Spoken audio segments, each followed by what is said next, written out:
Start with a new chapter.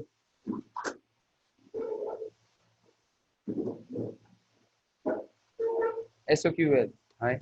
Write down.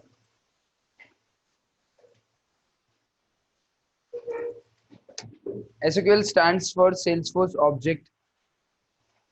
SOQL stands for Salesforce Object Query Language. SOQL stands for Salesforce Object Query Language. So, it is used to get the records out of the database. It is used to get the records out of the database into an Apex program.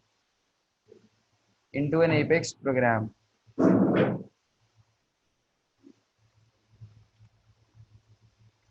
Next line.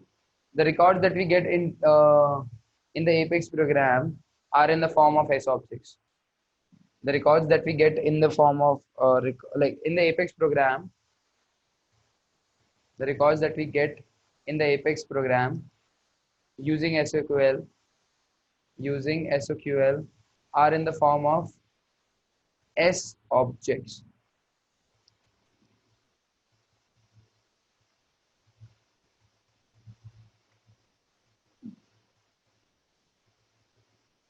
So there is this Apex program, and this is your Salesforce database, right?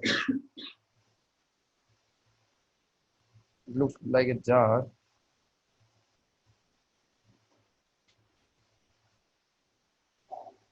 Right?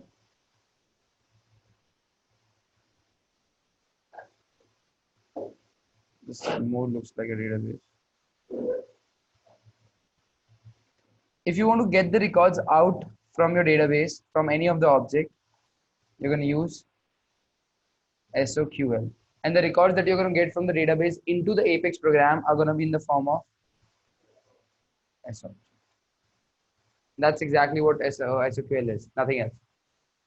Is it clear? Okay. Without wasting any further time, let's start with how to write down SOQL. There's nothing to understand in SOQL rather than just writing the queries, right? SOQL is similar to SQL or SQL, whatever you call it, and it is again, I mean, used to fetch the records into the database. So there's one benefit of SOQL over SQL. So in other programming languages or other technologies, we had to create a database connection. In Salesforce, we do not have to do that. That's what it is, right? Or in Apex, we do not have to do that. So let's see. Select statement. So it's same, like the syntax is also very similar to SQL or SQL. There's no such difference. There's no such big difference between SQL or and SOQL. The basic syntax is select. That's the keyword that you always have to use. Then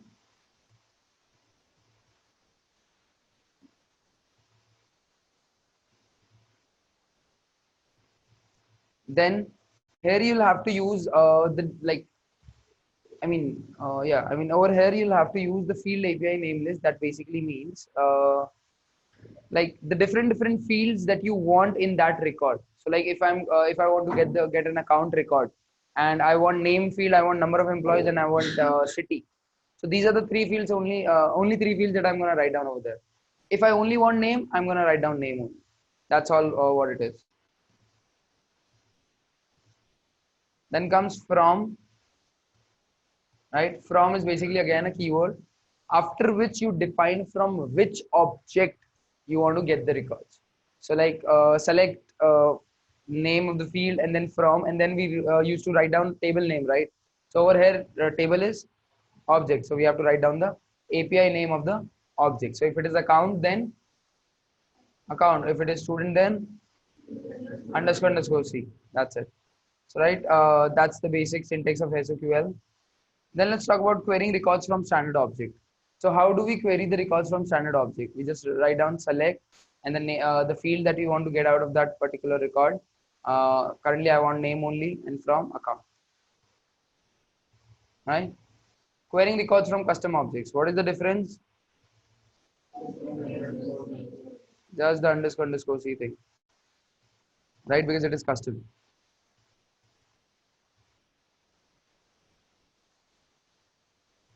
Okay, then comes querying multiple fields together. So over here I've only I mean, asked for one field, which is name. I want more than one field. So in that case, I can add those fields by separating them by a comma. So name, comma, number of employees, comma, active from account. So see, if the field is custom, in that case, you'll have to write down underscore C. If the field is not custom, if it is standard, then you do not have to write down underscore C at the end of it. Is it clear? Okay. Then comes from account. Select name, comma, number of employees, comma, active from account. So yeah, I mean that's nothing but the object. Similarly, select name, comma, student email from student underscore C. That's what it is. And comes select student. Oh yeah, I mean if you want to write it down, you can. Guys, please come on the time.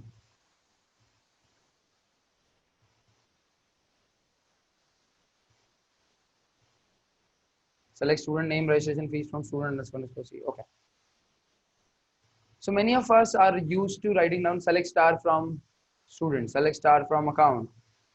This star or this asterisk is not going to work in SQL. If you want all the fields, you'll have to write down all the fields, right? This star or this asterisk thing is not going to work in here. Is it clear? Okay. Then comes the where clause. Uh, Again, what do you think where clause is used for? For condition, just to add a condition, like if the records that I'm fetching from the object meets these particular criteria or meets this particular condition, then only send it. I mean, fetch it. Otherwise, leave it over there only. Got it? Okay. So where clause? So where number of employees is greater than 50. So it will only return this complete query will return me accounts with the name field where number of employees is greater than 50. Whichever account has got a number of employees less than 50 or equals to 50, it's not going to return me that particular record. That's it, right? Then comes or. So again, or is a keyword. If you want to add more than one conditions into a single SQL statement or into a single where clause, you can just add use or. So over here, what I've done is select name, comma, number of employees from account where type equals to prospect or rating is equals to hot, right? So that's I mean in this case, either one of the condition is true. If either one of the condition is true for any of the record, it will be returned as a result. Otherwise, it will not be returned as a result. Then come select name, count, number of employees from account where type equals to prospect and rating equals to hot. So it will only return the account records where type is equals to prospect as well as the rating is equals to hot. Both the conditions should be true in order for the record to come as a result, or to be fetched in the result. It's clear, right? Pretty easy. Written down? No one? Okay, let's go. Now, how are we gonna, I mean, practice this? I mean, where are we gonna write these queries? There is a query editor in here, where you can write down all the queries, and I mean, yeah, these queries will return the result so that you can first practice, like how your yeah, I mean, how to play with SQL and everything rather than just creating a program and using those records and stuff like that. So, I mean, whatever query you want to write down, you can just write it down over here and click on execute in here, like on the left bottom, right? So, I mean, you just execute and you'll get the results over here. So let's write down select name from account. I'm going to execute this. Am I getting the results? These are the results. 64 records, name. Then come select name from student. Should I execute this? So we have to use underscore C because we have to write down API name, and for the API name for custom objects includes underscore C as a suffix. So we'll have to write down underscore C and then we'll have to execute. Yeah, there it goes. There are only 2 student records that I've got. Is it clear? Anyone? Okay. Similarly, if I want more fields,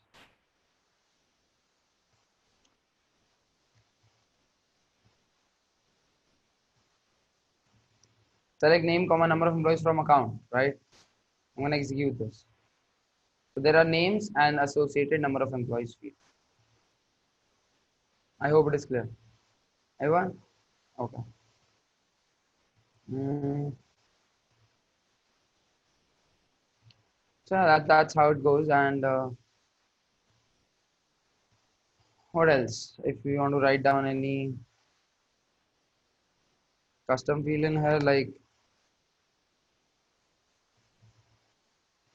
it'll also come in here.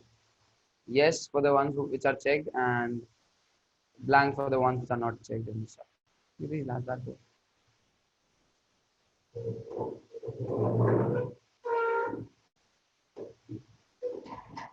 Okay. And yeah, then let's talk about the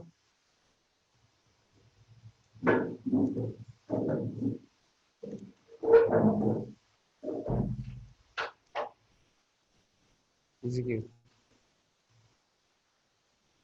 How many records? 64. When I'm writing down, select name, comma, number of employees from account, and I'm gonna write down a where clause in which I'm gonna add a condition like this. Let's see how many of them come up. 52 only, right? So all the records which we got this time, I've got number of employees more than 50. And if you want to add more condition to it, like what? Yeah, what else?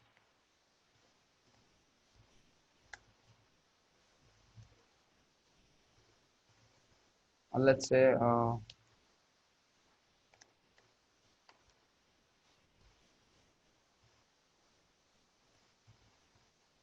now 52 again. They all are prospects. Or yeah, they all. If I'm gonna write down and 0. So there is no record which meets both of these criteria. That's it. So that's how it goes. Any questions, anyone? And if I'm gonna write down like this,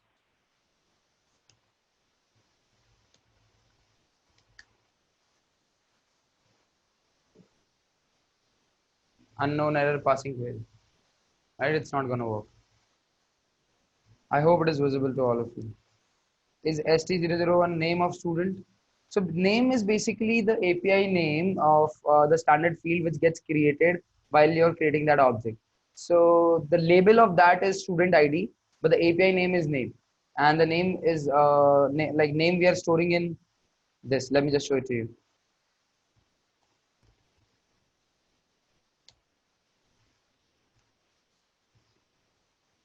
Name. So this is what it is.